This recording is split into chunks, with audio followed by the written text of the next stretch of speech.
Triple C top कराएगा यह season क्योंकि हम लाए हैं आपके लिए ऑक्सीजन।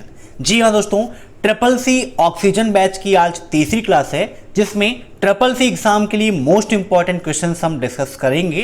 ट्रिपल सी का ऑक्सीजन बैच हर शाम को 7:30 बजे होता है, तो अगर आपका भी ट्रिपल सी का एग्जाम है तो ट्रिपल सी के इस ऑक्सीजन बैच को आज ही ज्वाइन कर लीजिए और प्रीवियस क्लासेस को भी अटेंड कर लीजिए। ट्रिपल सी के इस ऑक्सीजन बैच में हम कराएंगे ट्रिपल सी एग्जाम की कंप्लीट तैयारी, जिसके द्वारा आसानी से आप ट्रिपल सी एग्जाम को टॉप कर पाएंगे।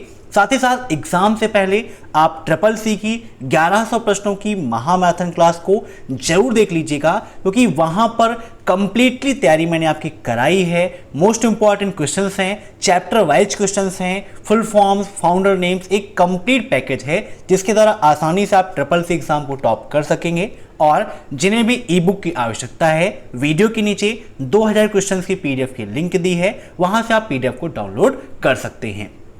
तो टाइम वेस्ट ना करते हुए चलिए शुरू करते हैं आज की ये क्लास, क्योंकि सीधी बात नो बकवास, यही है अब एक्सेल की class. Let's begin in this topic.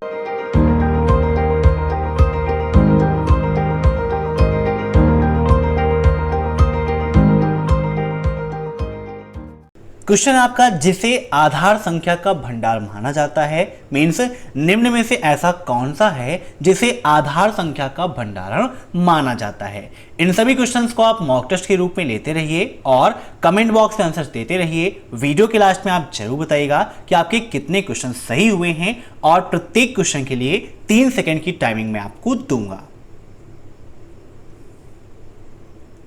तो इसका राइट आंसर होगा एनपीसीआई मैपर।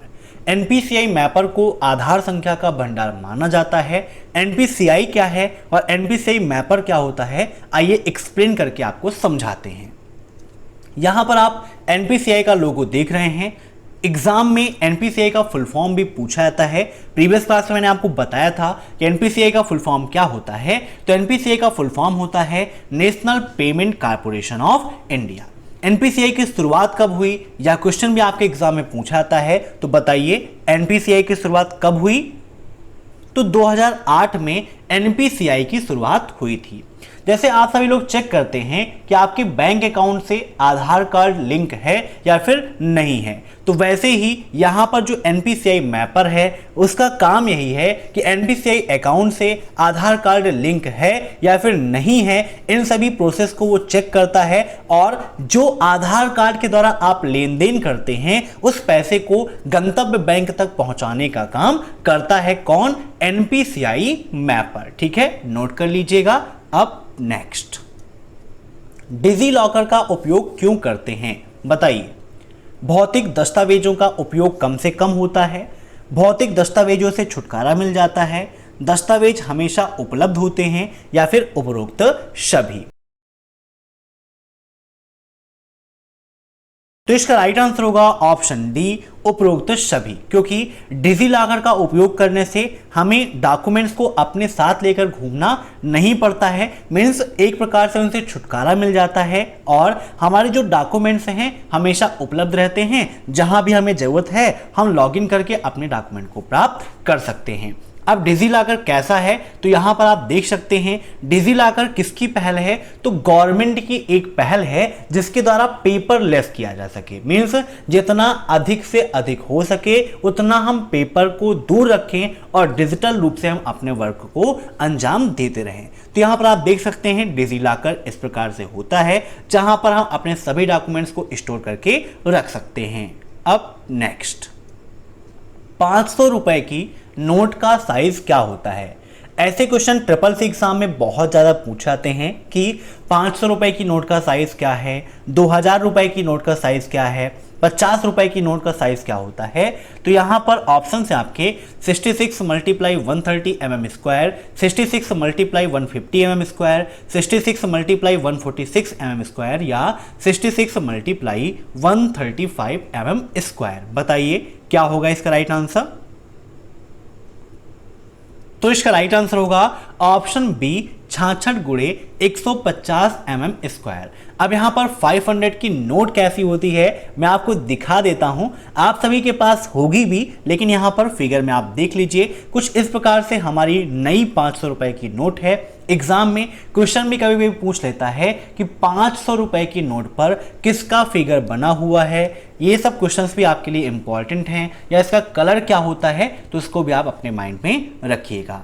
अब नेक्स्ट, किस प्रोटोकॉल के पास ऐसा गुण है जो मेल संदेश को अपलोड करने की अनुमति देता है? The ... protocol has features that allow uploading of mail messages, SNMP, IMAP, POP3 या HTTP। काफी इंपॉर्टेंट क्वेश्चन है, बताइए फटाफट। तो इसका राइट आंसर होगा ऑप्शन बी, IMAP। अब IMAP क्या होता है, इन सभी के फुल फॉर्म्स आपके लिए काफी इंपॉर्टेंट हैं, तो यहां पर हम देख लेते हैं कि इन सभी के फुल फॉर्म्स क्या हैं। SNMP, IMAP, HTTP और POP3। सबसे पहले आप बताइए कमेंट करके कि SNMP का फुल फॉर्म क्या होता है। आपके एग्जाम में काफी पूछा जाता है, इन सभी के फुल फॉर्म पूछे जाते हैं, तो कमेंट करिए SNMP का फुल फॉर्म क्या है। तो इसका फुल फॉर्म होता है सिंपल नेटवर्क मैनेजमेंट प्रोटोकॉल। क्या होता है? Simple network management protocol. अब यहां पर IMAP का क्या होता है कमेंट करके बताइए, तब तक मैं आपको बताता हूं।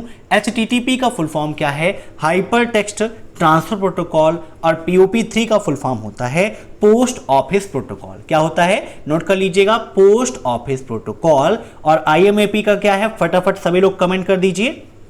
तो IMAP का फुल फॉर्म है इंटरनेट मैसेज एक्सेस प्रोटोकॉल। जब भी आप क्लासेस को अटेंड करिए, साथ में एक नोटबुक और पेन जरूर रखिए। अब नेक्स्ट, सर्च इंजन है, मीन्स निम्न में से सर्च इंजन कौन से हैं? खोज.com, yahoo.com, altavista.com या all of the above. Means निम्न में से कौन से सर्च इंजन हैं? तो इसका राइट आंसर होगा ऑल ऑफ दी एबव, क्योंकि खोज.com भी आपका सर्च इंजन है, yahoo.com भी आपका सर्च इंजन है, altavista.com भी आपका सर्च इंजन है। तो ये सभी आपके सर्च इंजन के ही प्रकार हैं। सबसे फेमस कौन है? तो प्रेजेंट टाइम पर गूगल का उपयोग सर्वाधिक होता है। अब नेक्स्ट, वेब पेज पर एक चित्र प्रदर्शित करने के लिए किसका उपयोग करते हैं? पिक, IMG, SRC या फिर इमेज का? तो इसका राइट आंसर होगा ऑप्शन बी, IMG का। वेब पेज पर चित्र प्रदर्शित करना है, मीन्स जब हम HTML में कोडिंग करते हैं तो किसी भी फिगर, किसी भी इमेज को प्रेजेंट करने के लिए हम IMG टैग का उपयोग करते हैं। अगर आप सभी HTML सीखना चाहते हैं तो उसके लिए हमारा दूसरा चैनल है प्रोग्रामिंग ट्यूटोरियल, जिसकी लिंक मैंने वीडियो के नीचे दे रखी है, वहां से आप उसे सब्सक्राइब जरूर करिएगा और क्लासेस को अटेंड जरूर करिएगा। अब नेक्स्ट, ECS का पूर्ण रूप क्या है? Electronic clearing service, easy clearing service, electronic cost service या इनमें से कोई नहीं? बताइए ECS का फुल फॉर्म क्या है? तो ECS का फुल फॉर्म होता है इलेक्ट्रॉनिक क्लियरिंग सर्विस। अब ECS का उपयोग कहां होता है? तो जिनको नहीं पता है जानकर हैरानी होगी कि बैंक में फंड ट्रांसफर में ECS का उपयोग किया जाता है। इसका सिंबल कैसे होता है? तो इस प्रकार से यहां पर आप देख सकते हैं कि बैंकों में फंड ट्रांसफर के लिए इसका उपयोग किया जाता है। फुल फॉर्म होता है इलेक्ट्रॉनिक क्लियरिंग सिस्टम।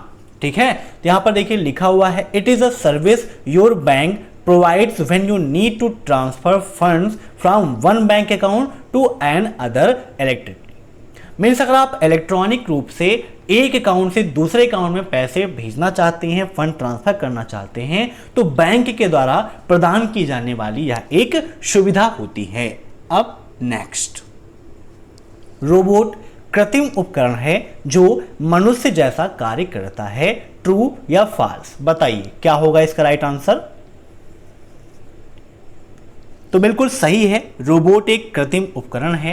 रोबोट का निर्माण मनुष्य ही करता है और मनुष्य के निर्देशानुसार ही रोबोट कार्य करते हैं। ये सभी आपके एआई के अंतर्गत आते हैं। अब एग्जाम में एआई से संबंधित काफी सारे क्वेश्चन पूछे आते हैं, नोट कर लीजिएगा।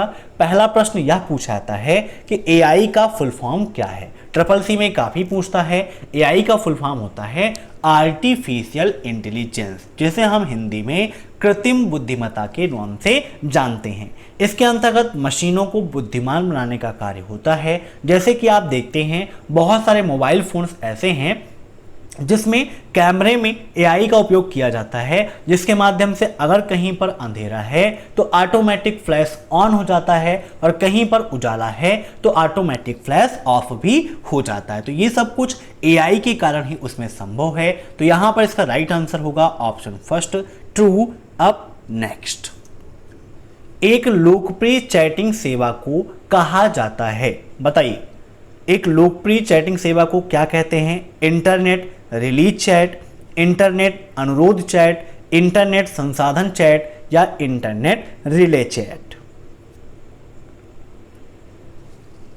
तो इसका राइट आंसर होगा इंटरनेट रिले चैट। नोट कर लीजिएगा, काफी इंपॉर्टेंट है।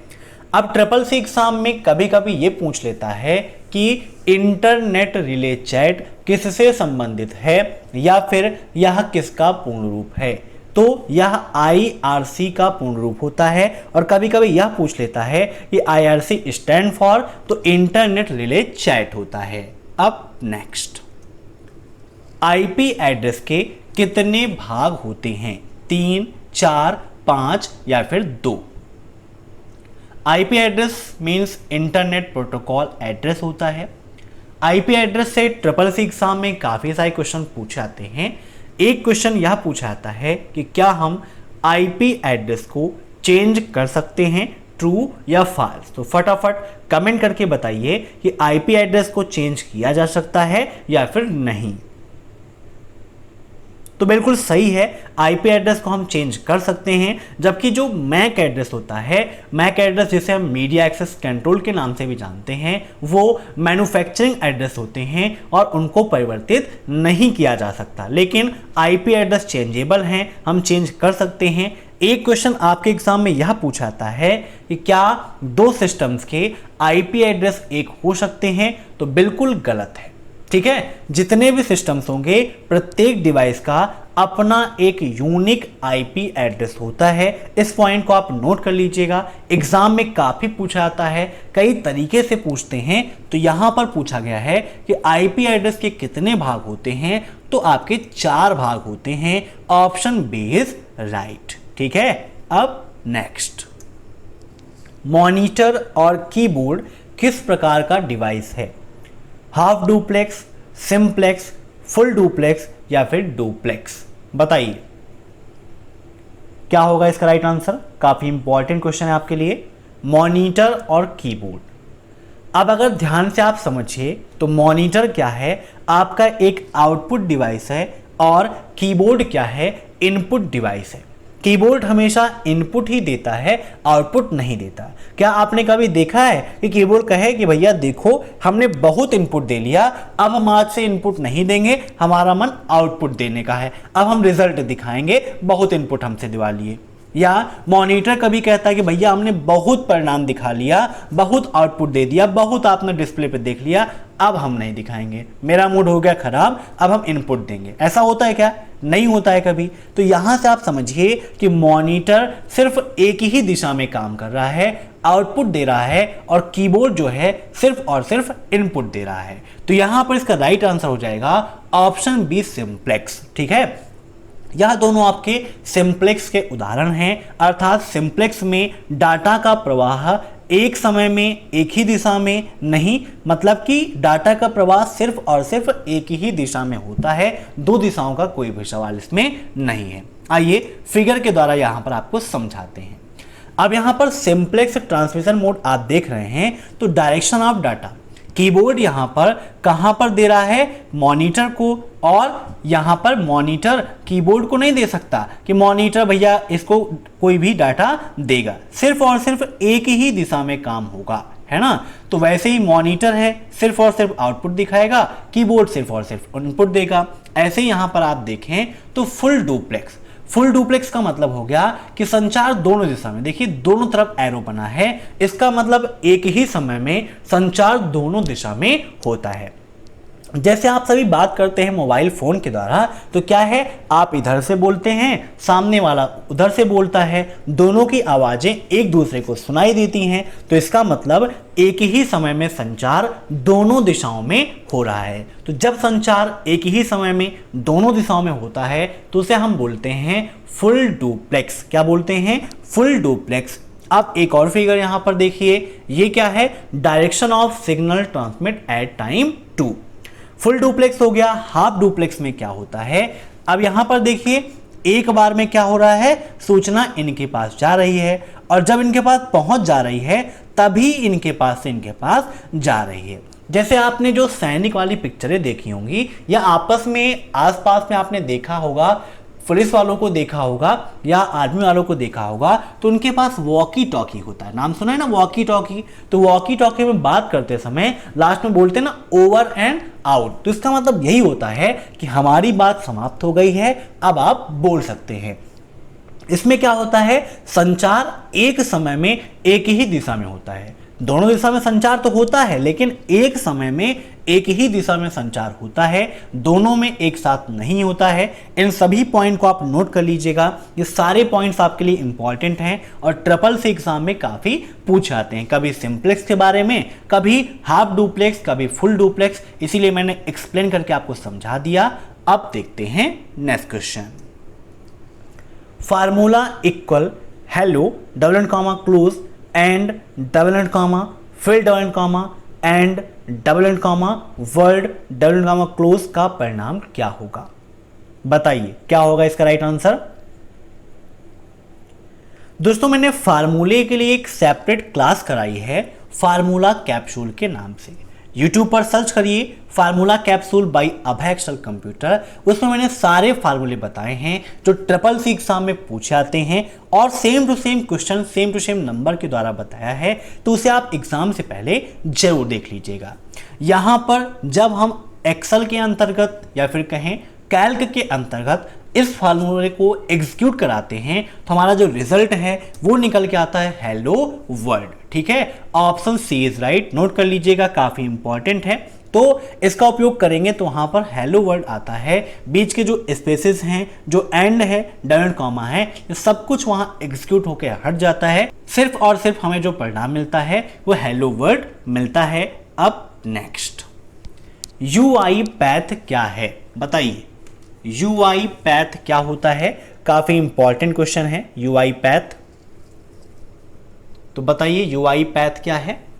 यूआई पैथ एक रोबोट प्रोसेस ऑटोमेशन सॉफ्टवेयर होता है। क्या होता है? रोबोट प्रोसेस ऑटोमेशन सॉफ्टवेयर होता है। यहां पर देखिए यूआई पैथ के बारे में मैंने आपको जानकारी के रूप में लिखा हुआ है कि यूआई पैथ एक ग्लोबल सॉफ्टवेयर कंपनी है for robotic process. Robotic process के लिए यह एक ग्लोबल सॉफ्टवेयर कंपनी होती है जिसकी खोज कहाँ हुई? रोमानिया में हुई और Daniel Dines and Marius Tirca and इसका जो हेडक्वार्टर है वो न्यूयॉर्क में है। तो क्वेश्चन पूछा सकता है कि यूआई पैथ का हेडक्वार्टर कहाँ है, तो न्यूयॉर्क में है। इसकी खोज किसने की? तो डेनियल डेनिस और मार्केस ट्रिका, इन दोनों लोगों ने मिलकर यूआई पैथ का आविष्कार किया था। और ये क्या है? एक ग्लोबल सॉफ्टवेयर कंपनी है जो रोबोटिक प्रोसेस में उपयोग की जाती है। ठीक है, अब नेक्स्ट, निम्न में से किसे सीपीयू मेमोरी कहा जाता है? सीपीयू मेमोरी का मतलब है एक ऐसी मेमोरी जो सीपीयू के अंदर होती है, मीन्स सीपीयू के सबसे करीब होती है। ठीक है, जैसे कि अभी आप देखें, अगर कोई व्यक्ति पीएम के साथ में रहता है तो उसे भी पीएम कहे, भैया एकदम पीएम समझो इनको, है ना। तो वैसे ही है यहां पर सीपीयू मेमोरी का मतलब जो सीपीयू के सबसे करीब रहे वही सीपीयू मेमोरी हो जाती है। ऑप्शंस हैं रजिस्टर, कैश मेमोरी, ब्लू रे डिस्क या इनमें से कोई नहीं। तो अगर आपको ये पता होगा कि कौन सी मेमोरी सीपीयू के सबसे करीब होती है तो आसानी से आप आंसर दे सकते हैं। इसका राइट आंसर होगा ऑप्शन फर्स्ट, रजिस्टर। नोट कर लीजिएगा। अब ट्रिपल सी एग्जाम में इससे क्वेश्चंस पूछाते हैं कि सबसे तेज मेमोरी कौन सी है। नोट करिएगा, काफी इंपॉर्टेंट है। सबसे तेज मेमोरी कौन सी है, तो रजिस्टर मेमोरी सबसे तेज मेमोरी कहलाती है। ठीक है, एक क्वेश्चन और ये बनता है कि सबसे छोटी मेमोरी कौन सी है, तो रजिस्टर ही सबसे छोटी मेमोरी भी मानी जाती है।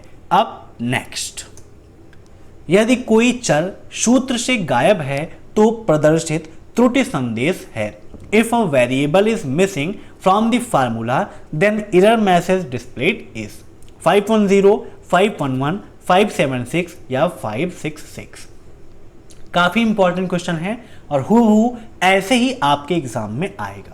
कोई भी चेंजिंग नहीं होगी, ना ऑप्शन में ना ही क्वेश्चन में। काफी इंपॉर्टेंट है, काफी बार एग्जाम में पूछा गया है कि यदि कोई चर फार्मूले से गायब है तो जो एरर आएगा वो क्या होगा, तो इसका राइट आंसर होगा ऑप्शन बी 511।